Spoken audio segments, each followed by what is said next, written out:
નમસ્તે વિદ્યાર્થીઓ.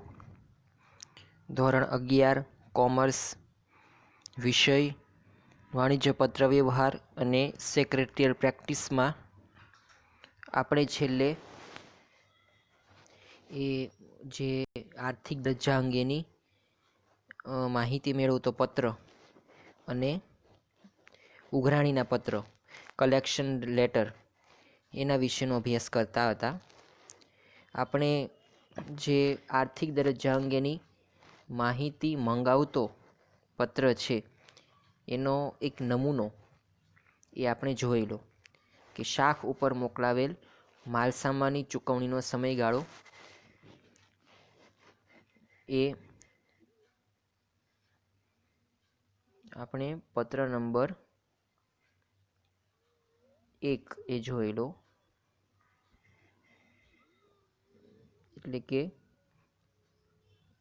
આર્થિક દરજ્જા અંગેની માહિતી મંગાવતો પત્ર, બરાબર, કે સંદર્ભ આપવા માટેની વિનંતી કરતો પત્ર, કે કોઈ એવી પેઢીનો એ સંદર્ભ એ આપણે કંપની પાસે માંગીએ છીએ અથવા તો બેંકનો, કે જેથી અમે તમને ઉધાર એ ખરીદી વેચાણ કરી શકીએ.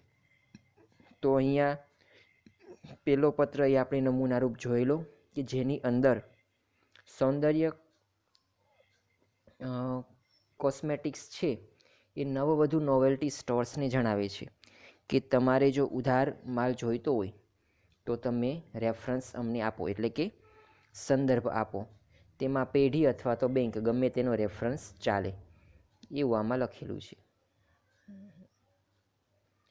પછી બીજો પત્ર એ તમને અહીં આપેલો છે કે સંદર્ભ મેળવવા માટે લખેલ વિનંતી પત્રનો જવાબ. હવે પેલામાં જે સૌંદર્ય કોસ્મેટિક્સ છે તેને નવવધુ પાસે, એટલે કે નવવધુ નોવેલ્ટી સ્ટોર્સ પાસે રેફરન્સ માગ્યો છે કે રેફરન્સ આપે.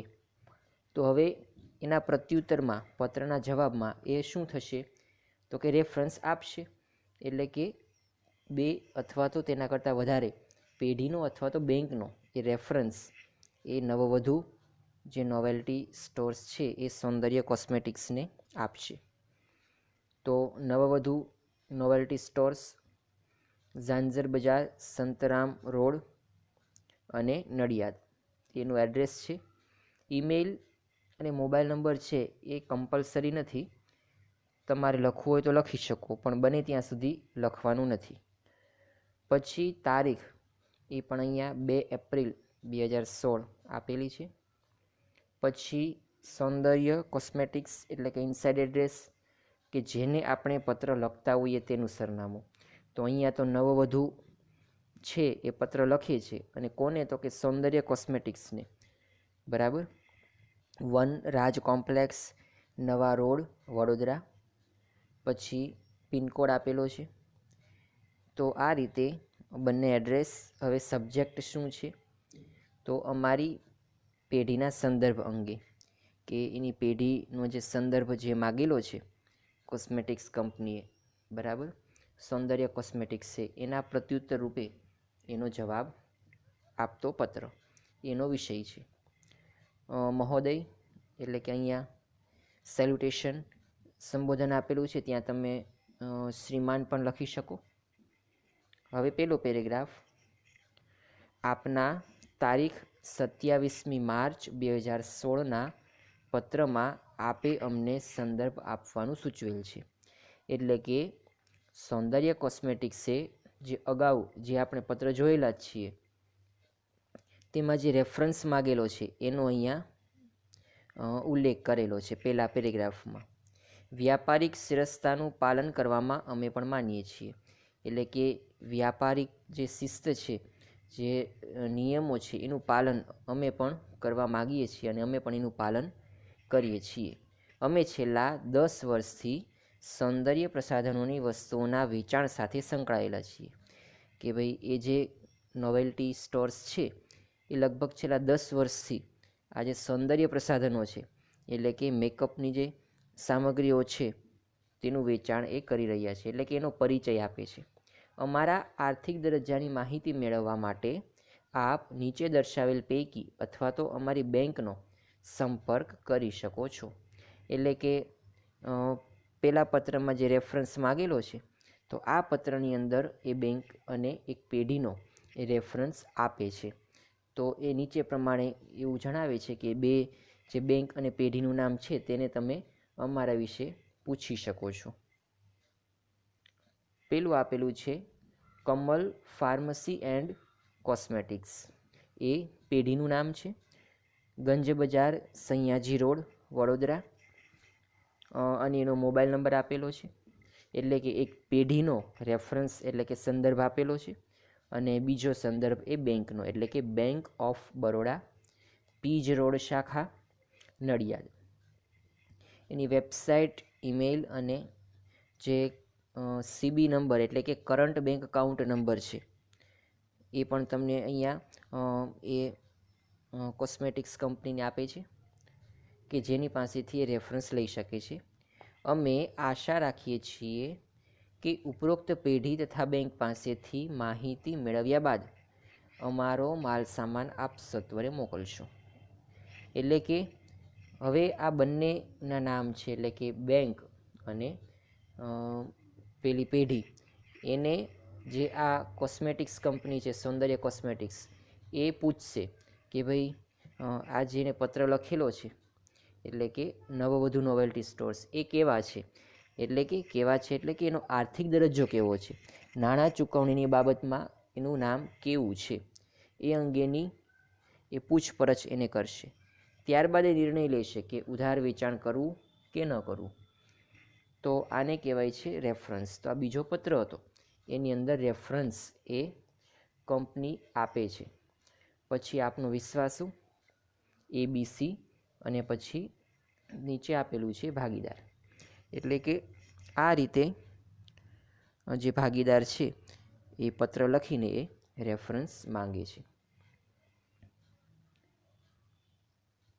પછી તમને ત્રીજો પત્ર આપેલો છે, બરાબર. એની પહેલાં ઉપરના બંને પત્રના ક્રમની વાત કરી દઈએ. તો પહેલાં છે એ સંદર્ભ માંગવામાં આવે છે, બરાબર. કોઈ વ્યક્તિએ શાખ ઉપર માલ ખરીદવાનો એ કોઈ પેઢીને ઓર્ડર આપેલો હોય તો એના આર્થિક દરજ્જા અંગેની જે માહિતી છે મંગાવે છે, એટલે કે સંદર્ભ મંગાવે છે. પછી એ સંદર્ભ છે એ આપે છે. અને હવે શું થશે તો કે જેનો સંદર્ભ આપેલો ને એની પાસે પૂછપરછ કરશે કંપની. એટલે કે શાખ પર માલ સામાન મેળવવા માગતી પેઢી અંગે અભિપ્રાય મેળવવા માટે અન્ય વ્યાપારિક પેઢીને લખવામાં આવતો પત્ર. એટલે કે અન્ય વ્યાપારિક પેઢી છે એને પત્ર લખવામાં આવે છે કે ભાઈ આ વ્યક્તિ કેવા છે. તો જુઓ, ઉપર સંદર્ભની અંદર એક બેંક ઓફ બરોડા અને જે કમલ ફાર્મસી એન્ડ કોસ્મેટિક્સ છે એનું નામ હતું. તો હવે પહેલાં તો કમલ ફાર્મસી અને કોસ્મેટિક્સ છે એને આપણે પૂછશું કે જે નવવધુ નોવેલ્ટી સ્ટોર્સ છે એનો આર્થિક દરજ્જો કેવો છે, એની પૂછપરછ કરવા માટે આપણે પત્ર લખીશું. તો અહીંયા સૌંદર્ય કોસ્મેટિક્સ એ પત્ર લખે છે કે જેણે નવવધુ પાસે રેફરન્સ માગ્યો હતો, સંદર્ભ માગ્યો હતો. હવે પત્ર લખે છે અને એની અંદર જણાવશે કે ભાઈ એ વ્યક્તિનો આર્થિક દરજ્જો કેવો છે. તો સૌંદર્ય કોસ્મેટિક્સ છે એનું અહીંયા ટાઇટલમાં નામ આવશે કારણ કે એ પત્ર લખે છે, અને એડ્રેસ એ આવશે. ફોન નંબર, ઈમેલ એ not compulsory but date is compulsory. તારીખ એ તમારે 8મી એપ્રિલ 2016 લખેલી છે. Kamal pharmacy and cosmetics, Ganj Bazar, Sayaji road. હવે જુઓ વિષય, તો નવવધુ નોવેલ્ટી સ્ટોર્સ નડિયાદની શાખ બાબતે અભિપ્રાય આપવા અંગે. કે નવવધુ નોવેલ્ટી સ્ટોર્સ નડિયાદ છે તેની શાખા કેવી છે, એનું નામ કેવું છે, તે અંગે અભિપ્રાય આપો એ અંગે આ પત્ર લખેલો છે, એવો અહીંયા વિષય છે. સંબોધન છે શ્રીમાન. અહીંયા તમે ગમે તે સંબોધન લખો, પરંતુ શ્રીમાન લખવું એ વધારે ઉત્તમ છે. તમારે એક જ શબ્દ સંબોધનમાં યાદ રાખવાનો કે શ્રીમાન. પછી પહેલો પેરેગ્રાફ એ તમને આપેલો છે કે નડિયાદ સ્થિત નવવધુ નોવેલ્ટી સ્ટોર્સ તરફથી તેમના આર્થિક અને વ્યાપારિક દરજ્જાની જાણ માટે આપનો સંદર્ભ મળેલો છે, તે બદલ આપનો આભાર. એટલે કે અહીંયા એવું જણાવે છે કે નવવધુ નોવેલ્ટી સ્ટોર્સ છે તેના તરફથી એ આર્થિક અને વ્યાપારિક દરજ્જાની જાણ માટે અમને તમારો રેફરન્સ કે સંદર્ભ મળેલો છે, તે બદલ તમારો ખૂબ ખૂબ આભાર. પછી બીજો પેરેગ્રાફ આપેલો છે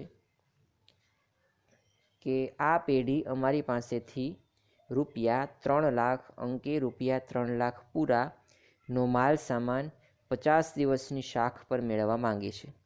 એટલે કે હવે એને જણાવે છે કે અમને તમારા નામનો સંદર્ભ એ નોવેલ્ટી સ્ટોર્સે આપેલો છે અને નોવેલ્ટી સ્ટોર્સ છે એ અમારી પાસેથી 3 લાખ રૂપિયાનો માલ છે એ 50 દિવસની શાખ ઉપર ઉછીનો મેળવવા માંગે છે. એટલે કે 50 દિવસ પછી એ 3 લાખ રૂપિયા અમને આપશે, એ રીતે માલ એને ખરીદવો છે. તો આ અંગે તેમનો વ્યવહાર, વિશ્વસનીયતા અને આર્થિક દરજ્જા અંગેની માહિતી આપી આભારી કરશો. એટલે કે અહીંયા એની પાસે એના આર્થિક દરજ્જા અંગેની, એની વિશ્વસનીયતા અંગેની, એના વ્યવહાર અંગેની એ માહિતીની માંગણી કરવામાં આવે છે અને જો એ માહિતી આપશે તો એ આભારી થશું એવું જણાવે છે. આપનો અભિપ્રાય અમને તે પેઢી સાથે વ્યાપારિક જોડાણ અંગેનો નિર્ણય લેવામાં મદદરૂપ થશે. એટલે કે એ પેઢી એટલે કે નવવધુ જે નોવેલ્ટી સ્ટોર્સ છે તેની સાથે અમારે કઈ રીતે પોતાનું જોડાણ કરવું, એટલે કે વ્યાપારિક સંબંધો કેળવવા, એ અંગેનો નિર્ણય લેવામાં અમને તમારો જવાબ છે, તમારો રેફરન્સ છે એ ઉપયોગી થશે તેવું અહીંયા જણાવે છે. આપના દ્વારા આપવામાં આવેલી માહિતી અત્યંત ગોપનીય રાખવામાં આવશે તેની તમે અમો ખાતરી આપીએ છીએ. એટલે કે એ જે માહિતી આપશે, સાચી કે ખોટી, એ અત્યંત ગોપનીય એટલે કે કોઈને જણાવવામાં આવશે નહીં, એ બંને વચ્ચેની જ વાત રહેશે એવું જણાવવામાં અહીંયા આવે છે. ભવિષ્યમાં આપને પણ અમારી આ પ્રકારની જરૂરિયાત ઊભી થશે તો અમે યોગ્ય સહકાર આપીશું. બરાબર, કે તમને પણ જો કોઈ અમારો સંદર્ભ આપે તો અમે પણ તમને આ રીતે માહિતી આપીશું, એ અહીંયા બાંહેધરી આપે છે. હવે જુઓ, ગોપનીય રાખવાનું એટલા માટે કહેવામાં આવે છે કારણ કે નડિયાદમાં સ્થિત જે નવવધુ નોવેલ્ટી સ્ટોર્સ છે તેને અને જે આ કમલ ફાર્મસી એન્ડ કોસ્મેટિક્સ છે એ બંને વચ્ચે પણ સારા સંબંધો હોઈ શકે. તો જો હવે આપણે એવું કહીએ, એટલે કે નવવધુ નોવેલ્ટી સ્ટોર્સને કે તમારા વિશે તમને કમલ ફાર્મસીવાળા કે કોસ્મેટિક્સવાળા આવા શબ્દો કહેતા હતા કે ભાઈ એનું કામકાજ સારું નથી, એ સમયસર નાણાં ચૂકવતા નથી, તો કદાચ વ્યાપારી સંબંધોમાં ભંગાણ થાય. આવી પરિસ્થિતિ ન ઉદ્ભવે એટલા માટે બાંહેધરી આપવામાં આવે છે કે તમે અમને જે માહિતી આપશો એમ અત્યંત ગોપનીય રાખીશું, કોઈને પણ જણાવીશું નહીં. તો આ પ્રકારની ખાતરીના એક વાક્ય લખવું એ અત્યંત જરૂરી છે કે માહિતી છે અત્યંત ગોપનીય રાખવામાં આવશે.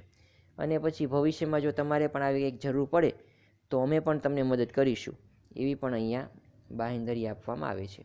અને પછી આપનો વિશ્વાસુ, ABC અને માલિક, એમ કરીને અહીંયા પત્ર પૂરો થાય છે.